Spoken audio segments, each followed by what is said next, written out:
नमस्कार, spread piece channel में आपका स्वागत है। आज सुनिए कृष्णचंदर की लिखी कहानी कचरा बाबा।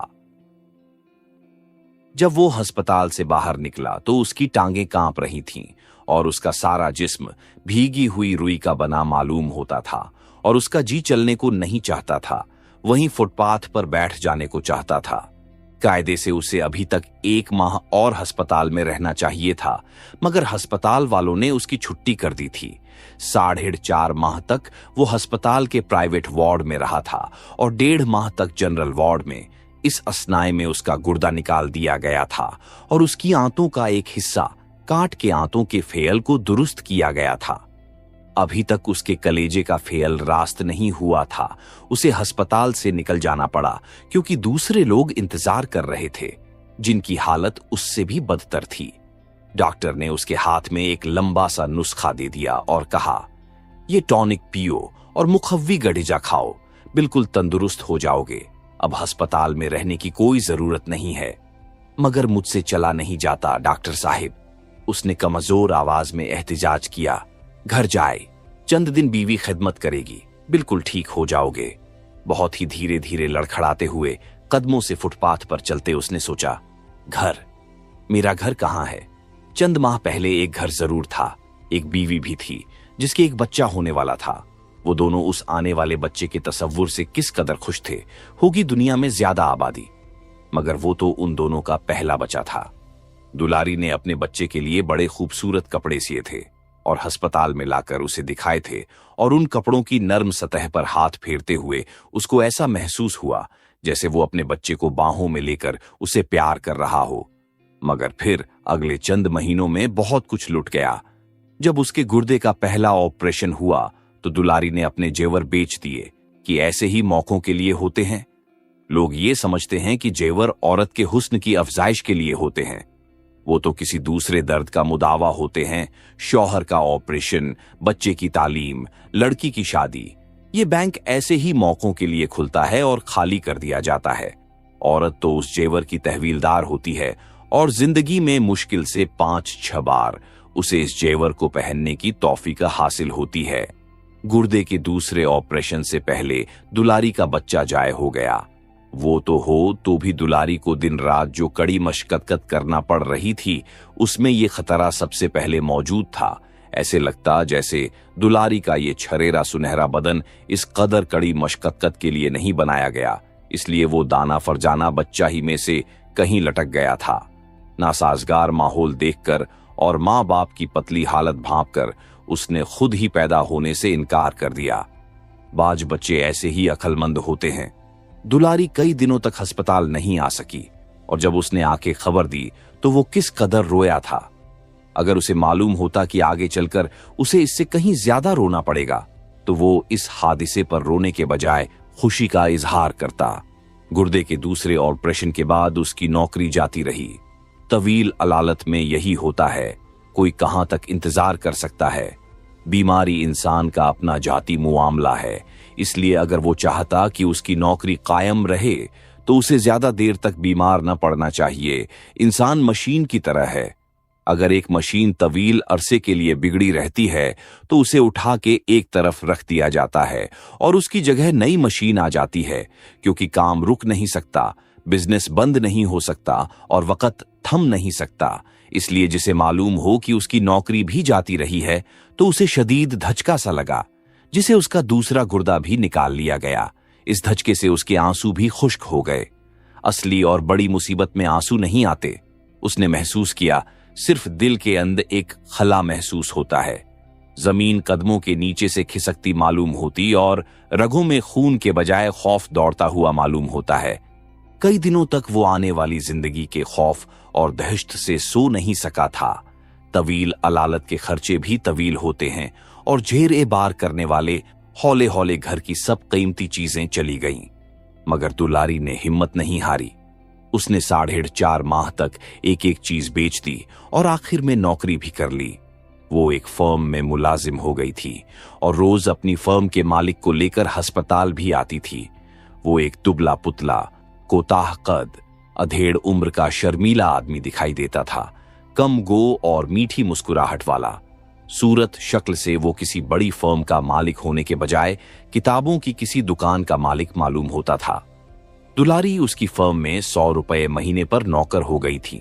चूंकि वो ज्यादा पढ़ी लिखी नहीं थी, इसलिए उसका काम लिफाफों पर टैक्टिस लगाना था। ये तो बहुत आसान काम है, दुलारी के शौहर ने कहा। फर्म का बॉस बोला, काम तो आसान है, मगर जब दिन में 500-600 खतों पर टिकट्स लगानी पड़े तो इसी तरह का काम बहुत आसान काम के बजाय बहुत मुश्किल काम हो जाता है। और वो इस मंजिल से गुजर चुका था जिसका वो किसी को कसूरवार नहीं ठहरा सकता था। इतनी चोटें पै दर पै उस पर पड़ी थीं कि वो बिल्कुल बौखला गया, बिल्कुल सन्नाटे में आ गया। वो बातिल दम बखूअर था। अब उसकी मुसीबत और तकालीफ में किसी तरह का कोई जज्बा या आंसू नहीं रह गया था।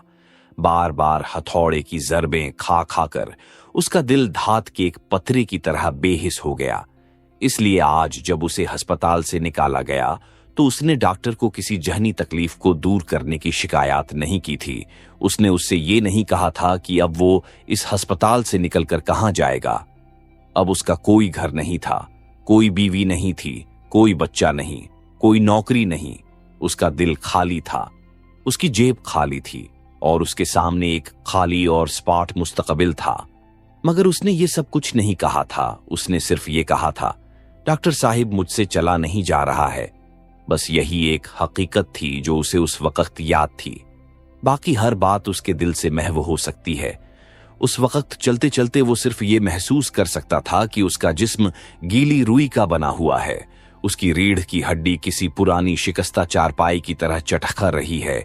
धूप बहुत तेज है, रोशनी नक्षत्र की तरह छुपती है। आसमान पर एक मैले और पीले रंग का वार्निश फिरा हुआ और फिजा में तारीख तर करते और चुस्तियां सी गलीज मक्खियों की तरह भिन भिनार रही हैं और लोगों की निगाहें भी गंदे लहू और पीप की तरह उसके जिस्म से चस्पा होकर रह जाती। उसे भाग जाना चाहिए, कहीं उन लंबे उलझे बिजली के तारों वाले खंभों और उनके दरमियान गड़बड़ होने वाले रास्तों से कहीं दूर था। अपना भाई भी याद आया जो अफ्रीका में था। सन सन सन एक ट्राम उसके करीब से अंदर घुसती चली जा रही थी और पूरी ट्राम को अपने जिस्म के अंदर चलता हुआ महसूस कर सकता था। उसे ऐसा महसूस हुआ जैसे वो कोई इंसान नहीं है, एक घिसा पिटा रास्ता है। देर तक वो चलता रहा, हांफता रहा और चलता रहा, अंदाजे से एक मौहूम सिमत की तरफ चलता रहा जिधर कभी उसका घर था। हालांकि उसे मालूम था कि अब उसका कोई घर नहीं है, मगर वो जानते हुए भी उधर ही चलता रहा, घर जाने की आदत से मजबूर होकर। मगर धूप बहुत तेज थी, उसके सारे जिस्म में छूटियां सी रेंग रही थीं और वो किसी मुसाफिर से रास्ता ही पूछ के मालूम कर ले ये शहर का कौन सा हिस्सा है। हौले हौले उसके कानों में ट्रामों और बसों का शोर बढ़ने लगा। निगाहों में दीवारें टेढ़ी होने लगीं, इमारतें गिरने लगीं, बिजली के खंभे गड़मड़ करने लगे। फिर उसकी आंखों तले अंधेरा और कदमों तले भूंचाल सा आया और वो यकायक जमीन पर गिर पड़ा। जब होश में आया तो रात हो चुकी थी। एक नीम खुनक सा अंधेरा चारों तरफ छाया हुआ था। उसने आंखें खोलकर देखा कि जिस जगह पर गिरा था अब तक वहीं पड़ा है। ये फुटपाथ एक ऐसा था जिसके अकब में दो तरफा दो दीवारें थीं, दूसरी शुमाल से मगरिब को, और वो दोनों दीवारों के इत्तिसाल पर लेटा हुआ था। ये दोनों दीवारें कोई 4 फुट के करीब बुलंद थीं। यहां पर अमरूद और जामुन के पेड़ थे और उन पेड़ों के पीछे क्या था वो उसे उस वक्त तक कहीं नजर नहीं आया था। दूसरी तरफ मगरिबी दीवार के सामने 25-30 फुट का फासिला छोड़कर एक पुरानी इमारत का अकब था। सह मंजिला इमारत थी और मंजिल में पीछे की तरफ सिर्फ एक खिड़की थी और 6 बड़े उखबी पाइप थे। उखबी पाइप और मगरिबी दीवार के बीच में 25-30 फुट चौड़ी एक अंधी गली बन गई थी जिसके 3 तरफ दीवार थी और चौथी तरफ सड़क थी। कोहनियों पर जोर देकर जरा सा ऊपर उठाकर और इधर उधर देखने लगा। सड़क बिल्कुल खाली थी। सामने की दुकानें बंद थीं और फुटपाथ के अंधे सालों में कहीं कहीं बिजली के कमजोर बल्ब झिलमिला रहे थी। चंद लम्हों के लिए उसे ये ठंडी तारीखी बहुत भली मालूम हुई। चंद लम्हों के लिए उसने अपनी आंखें बंद करके सोचा शायद वो किसी मेहरबान समुंदर के पानियों में डूब रहा है, मगर इस एहसास से वो अपने आप को सिर्फ चंद लम्हों तक धोखा दे सके। क्योंकि अब उसने महसूस कर लिया कि उस पर शदीद भूख तारी हो चुकी है। चंद लम्हों की खुशगवार खुनकी के बाद उसने महसूस कर लिया कि वो शदीद तौर पर भूखा है, जिससे उसकी आंतों के फेयल को बेदार करके उसके साथ किसी तरह की भलाई नहीं की। उसके मैंदे के अंदर अजीब ऐंठन सी हो रही थी और आंतें अंदर ही अंदर तड़प तड़प कर रोटी का सवाल कर रही थीं। और इस वक्त उसके नथुने किसी शहरी इंसान के नथनों की तरह नहीं, किसी जंगली जानवर के नथनों की तरह काम कर रहे थे। अजीब अजीब सी बुएं उसकी नाक में आ रही थीं। बुओं की एक सिम्फनी थी जो उसके एहसास पर फैली हुई थी। और हैरत की बात यह थी कि वो इस सिम्फनी के एक एक सिरे का अलग अलग वजूद पहचान सकता था। ये जामुन की खुशबू है, ये अमरूद की, ये रात की रानी के फूलों की, ये तेल में तली हुई पूरियों की, ये प्याज और लहसुन में भगारे हुए आलूओं की, ये मूली की, ये टमाटर की, ये किसी सड़े गले फल की, ये पेशाब की, ये पानी में भीगी हुई मिट्टी की जो गालिबन बांसों के झुंड से आ रही है। वो हर बू की नौइयत, शिद्दत, सिमत और फासले तक का अंदाजा कर सकता है। यकायक उसे ये एहसास भी हुआ और वो इस बात पर चौंका भी कि किस तरह से भूख ने उस मखफी कुव्वतों को बेदार कर दिया। मगर इस अमर पर ज्यादा गौर किए बगैर उसने इस तरफ घिसटना शुरू कर दिया जिधर से उसे तेल में तली हुई पूरियों और लहसुन से भगारे हुए आलूओं की बू आई थी। वो धीरे धीरे अंधी गली के अंदर घिसटने लगा, क्योंकि वो अपने जिस्म में चलने की सकत बिल्कुल नहीं पाता था। फिर उसे ऐसा महसूस होता जैसे कोई धोबी उसकी आंतों को पकड़कर मरोड़ रहा है। फिर उसके नथुने में पूरियों और आलू की इश्तहा बू आई और वो बेकरार होकर अधमुंधी आंखों से अपने तकरीबन बेजान से जिस्म को उधर घसीटने की कोशिश करता जिधर से आलू पूरी की बू आ रही थी। कुछ अरसे के बाद जब वो उस जगह पर पहुंचा तो उसने देखा कि मगरिबी दीवार और उसके सामने की पिछवाड़े के पाइयों के दरमियान 25-30 फुट के फासले में मुस्ततील नुमा कचरे का एक बहुत बड़ा खुला आहनी टब रखा है। ये टब कोई 15 फुट चौड़ा होगा और 30 फुट लंबा, और उसमें तरह तरह का कूड़ा करकट भरा है। गले सड़े फलों के छिलकों और डबल रोटियों के गलीज टुकड़े और चाय की पत्तियां और एक पुरानी जैकेट और बच्चों के गंदे पौतड़े और अंडे के छिलके और अखबार के टुकड़े और रिसालों के फटे और आकन और रोटी के टुकड़े और लोहे की लोइयां और प्लास्टिक के टूटे हुए खिलौने और मटर के छिलके और पुदीने के पत्ते और केले की छिलकों पर चंद अध खाई पूरियां और आलू की भाजी। पूरियों और आलू की भाजी को देखकर गोया उसकी आंतें उबल पड़ी। उसने चंद लम्हों के लिए अपने बेकरार हाथ रोक लिए, मगर दूसरी बदबुओं के मुकाबले में उसके नथनों में अगले चंद सानियों तक पूरी और भाजी को देख की इश्तिहा आमेज खुशबू इसी तरह तेजतर हो गई जैसे किसी सिम्फनी में यकायक कोई खास सुर एकदम ऊंचे हो जाते हैं और यकायक तहजीब की आखिरी दीवारें ढही गईं और उसके कांपते हुए बेकरार हाथों ने केले के उस पत्ते को दबोच लिया और वो एक वहशियाना गुरसनगी से मुतासिर होकर उन पूरियों पर टूट पड़ा। पूरी भाजी खाके उसने केले के पत्ते को बार बार चाटा और ऐसे शफ़ाफ़ करके छोड़ दिया जैसे कुदरत ने उसे बनाया था। पत्ते चाटने के बाद उसने अपनी उंगलियां चाटी और लंबे लंबे नाखूनों में भरी हुई आलू की भाजी जबान की नोक से निकाल के खाई। और जब इससे भी उसकी तसल्ली न हुई तो उसने हाथ बढ़ाकर कूड़े के ढेर को घंघोलते हुए उसमें से पुदीने के पत्ते निकालकर खाए और मूली के 2 टुकड़े और एक आधा टमाटर अपने मुंह में डालकर मजे से उसका रस पिया। और वो सब कुछ खा चुका तो उसके सारे जिस्म में नीम गर्म गनूदगी की एक लहर उठी और वो वहीं टब के किनारे गिरकर सो गया। 8-10 रोज इसी नीम गनूदगी और नीम बेहोशी के आलम में गुजरे। वो घिसट घिसट कर टब के करीब जाता और जो खाने को मिलता खा लेता, और जब इश्तिहा आमेज बुओं की तस्कीन हो जाती और वो दूसरी गंदी बुएं उभरने लगती तो वो घिसट घिसट कर टब से फुटपाथ के नुक्कड़ पर चला जाता और उकबी दीवार से टेक लगाकर बैठ जाता या सो जाता। 15-20 रोज के बाद हौले हौले उसके जिस्म में ताकत उभरने लगी। हौले हौले वो अपने माहौल से मानूस होने लगा। ये जगह कितनी अच्छी है। यहां धूप नहीं थी, यहां दरख्तों का साया था। अंधी गली सुनसान और वीरान थी। यहां कोई नहीं आता था। कभी कभी उकबी इमारत से कोई खिड़की खुलती थी और कोई हाथ फैलाकर नीचे के टब में रोजमर्रा का कूड़ा फेंक देता था। ये कूड़ा जो उसका रोजी रसां था, उसके शब ओ रोज का राजगर था, उसकी जिंदगी का मुहाफिज था। दिन में सड़क चलती थी, दुकानें खुलती थीं, लोग घूमते थे, बच्चे अबाबीलों की तरह चहकते हुए सड़क से गुजर जाते थे, औरतें रंगीन पतंगों की तरह डोलती हुई गुजर जाती थीं। लेकिन ये एक दूसरी दुनिया थी। इस दुनिया में उसका कोई इलाका न था। इस दुनिया में अब उसका कोई न था और वो उसके लिए मौहूम साए बन गए।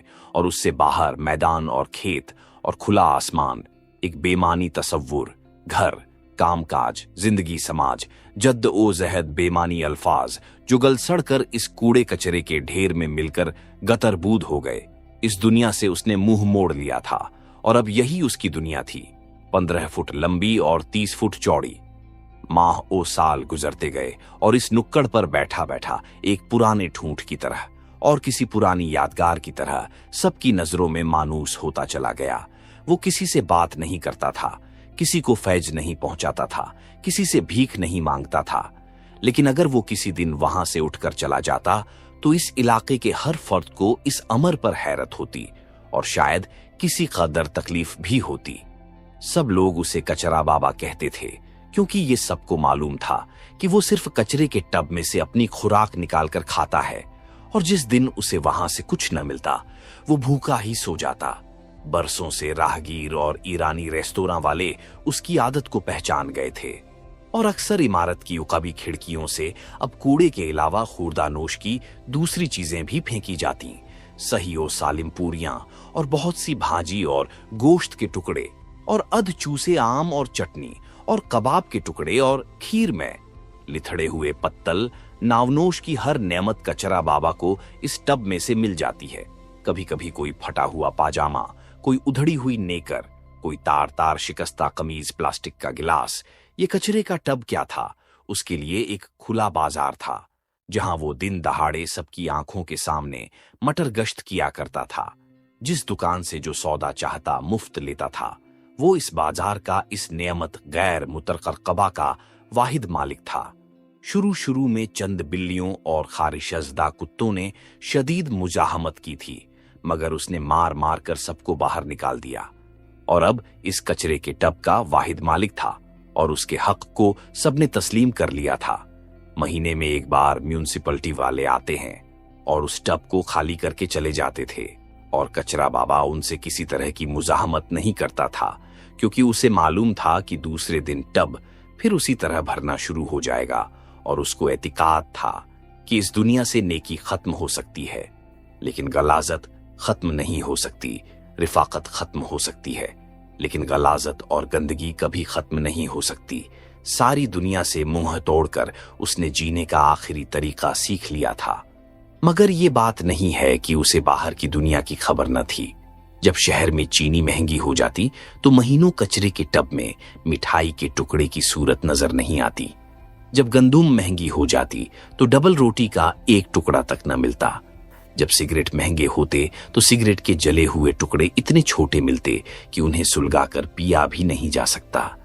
जब भंगियों ने हड़ताल की थी तो महीने तक उसके टब की किसी ने सफाई नहीं की थी और किसी रोज उसको टब में इतना गोश्त नहीं मिलता था जितना बकरीद के रोज और दिवाली के दिन तो टब के मुख्तलिफ कोनों से मिठाई के बहुत से टुकड़े मिल जाते थे। बाहर की दुनिया का कोई हादिसा या वाकया ऐसा न था जिसका सुराग वो कचरे के टब से दरियाफ्त न कर सकता था। दूसरी जंगे अजीम से लेकर औरतों के खुफिया अमराज तक। मगर बाहर की दुनिया से अब उसे किसी तरह की कोई दिलचस्पी न रही थी। 25 साल तक वो इस कचरे के टब के किनारे बैठा बैठा अपनी उम्र गुजार रहा था। शबो रोज, माहो साल उसके सर से हवा की लहरों की तरह गुजरते गए और उसके सर के बाल सूख सूख कर रबड़ की शाखों की तरह लटकने लगे। उसकी काली दाढ़ी खिचड़ी हो गई। उसके जिस्म का रंग मलगजा, मटमैला और सब्जी माइल होता गया। वो अपने मजबूत बालों, फटे चीथड़ों और बदबूदार जिस्म से राह चलते लोगों को खुद भी कचरे का एक ढेर दिखाई देता था जो कभी कभी हरकत करता था और बोलता था, किसी दूसरे से नहीं, सिर्फ अपने आप से ज्यादा कचरे के टब से। कचरा बाबा उन लोगों से कुछ कहता नहीं था, मगर उनकी हैरत को देखकर दिल में जरूर सोचता होगा कि इस दुनिया में कौन है जो किसी दूसरे से गुफ्तगू करता है। इस दुनिया में जितनी गुफ्तगू होती है इंसानों के दरमियान नहीं होती, बल्कि सिर्फ अपनी जाति और उसकी किसी गरज के दरमियान होती है। दूसरों के दरमियान जो भी गुफ्तगू होती है वो दरअसल एक तरह की खुद कलामी होती है। ये दुनिया एक बहुत बड़ा कचरे का ढेर है जिसमें से हर शख्स अपनी गरज का कोई टुकड़ा, फायदे का कोई टुकड़ा, फायदे का कोई छिलका या मुनाफा का कोई चीथड़ा दबोचने के लिए हर वक्त तैयार रहता है। और कहता होगा, ये लोग जो मुझे हकीर, फकीर या जलील समझते हैं, जरा अपनी रूह के पिछवाड़े में तो झांक कर देखें।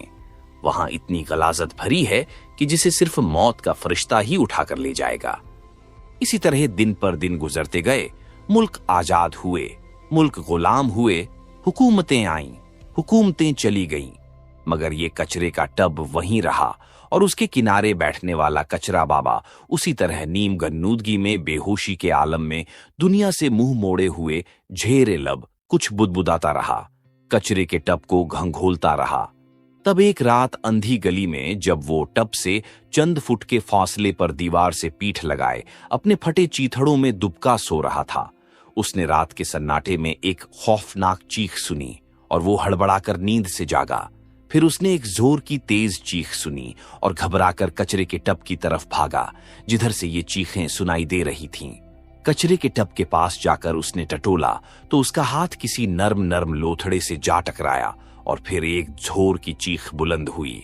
कचरा बाबा ने देखा कि टब के अंदर डबल रोटी के टुकड़ों, चचौड़ी हुई हड्डियों, पुराने जूतों, कांच के टुकड़ों, आम के छिलकों, बासी दीनियों और ठर्रे की टूटी हुई बोतलों के दरमियान एक नौजायदा बच्चा नंगा पड़ा है और अपने हाथ पांव हिला हिलाकर जोर जोर से चीख रहा है। चंद लम्हों तक कचरा बाबा हैरत में डूबा हुआ जामिद ओ साकित उस नन्हे इंसान को देखता रहा जो अपने छोटे से सीने की पूरी कव्वत से अपनी आमद का ऐलान कर रहा था। चंद लम्हों तक वो चुपचाप, परेशान, फटी फटी आंखों से इस मंजर को देखता रहा। फिर उसने तेजी से आगे झुककर कचरे के टब से उस बच्चे को उठाकर अपने सीने से लगा लिया, मगर बच्चा उसकी गोद में जाकर भी किसी तरह चुप न रहा। वो इस जिंदगी में नया नया आया था और बिलक बिलक कर अपनी भूख का ऐलान कर रहा था। अभी उसे मालूम न था कि गरीबी क्या होती है, ममता किस तरह बुज़दिल हो जाती है, जिंदगी कैसे हराम बन जाती है, वो किस तरह मलबे पैकेट और गलीज बनाकर कचरे के टब में डाल दी जाती है। अभी उसे ये सब कुछ मालूम न था। अभी वो सिर्फ भूखा था और रो रो कर अपने पेट पर हाथ मार रहा था। कचरा बाबा की समझ में कुछ न आया कि वो कैसे इस बच्चे को चुप कराए। उसके पास कुछ न था, न दूध न छुसनी, उसे तो कोई लोरी भी याद नहीं थी। वो बेकरार होकर बच्चे को गोद में लेकर देखने लगा और थपथपाने लगा और गहरी नींद से रात के अंधेरे में चारों तरफ देखने लगा कि इस वक्त बच्चे के लिए दूध कहां से मिल सकता है। लेकिन जब उसकी समझ में कुछ नहीं आया तो उसने जल्दी से कचरे के टब से आम की एक गुठली निकाली और इसका दूसरा सिरा बच्चे के मुंह में दे दिया। अध खाए हुए आम का मीठा मीठा रस जब बच्चे के मुंह में जाने लगा तो वो रोता रोता चुप हो गया और चुप होते होते कचरा बाबा की बाहों में सो गया। आम की गुठली खिसक कर जमीन पर जा गिरी और अब बच्चा उसकी बाहों में बेखबर सो रहा था। आम का पीला पीला रस अभी तक उसके नाजुक लब्बों पर था और उसके नन्हे से हाथ ने कचरा बाबा का अंगूठा बड़े जोर से पकड़ रखा था। एक लम्हे के लिए कचरा बाबा के दिल में ख्याल आया कि वो बच्चे को यहीं फेंक कर कहीं भाग जाए। धीरे से कचरा बाबा ने उस बच्चे के हाथ से अपने अंगूठे को छुड़ाने की कोशिश की, मगर बच्चे की गिरफ्त बड़ी मजबूत थी और कचरा बाबा को ऐसे महसूस हुआ जैसे जिंदगी ने उसे फिर से पकड़ लिया है और धीरे धीरे झटकों से उसे अपने पास बुला रही है। यकायक उसे दुलारी की याद आ जाती है और वो बच्चा जो उसकी कोख में कहीं झाए हो गया था और यकायक कचरा बाबा फूट फूट कर रोने लगा। आज समुंदर के पानियों में इतने कतरे न थे जितने आंसू उसकी आंखों में थे। गुज़श्ता 25 बरसों में जितनी मैल और गलाजत उसकी रूह पर जम चुकी है वो इस तूफान के एक ही रेले में साफ हो गई। रात भर कचरा बाबा उस नौजायदा बच्चे को अपनी गोद में लिए बेचैन और बेकरार होकर फुटपाथ पर टहलता रहा और जब सुबह हुई और सूरज निकला तो लोगों ने देखा कि कचरा बाबा आज कचरे के टब के पास नहीं है, बल्कि सड़क पार नई तामीर होने वाली इमारत के नीचे खड़ा होकर ईंटें ढो रहा है और उस इमारत के करीब गुलमोहर के एक पेड़ की छांवों में एक फूलदार कपड़े में लिपटा एक नन्हा बच्चा मुंह में दूध की चुसनी लिए मुस्कुरा रहा है। आप सुन रहे थे कृष्णचंद्र की लिखी कहानी कचरा बाबा।